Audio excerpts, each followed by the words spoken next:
नमः।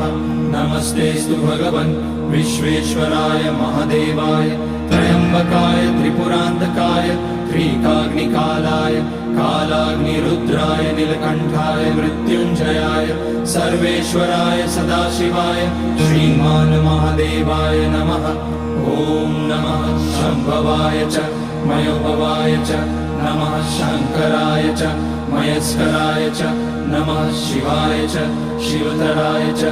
ॐ त्र्यम्बकं यजामहे सुगन्धिं पुष्टिवर्धनम् उर्वारुकमिव बन्धनान् मृत्योर्मुक्ष्यमामृतात्।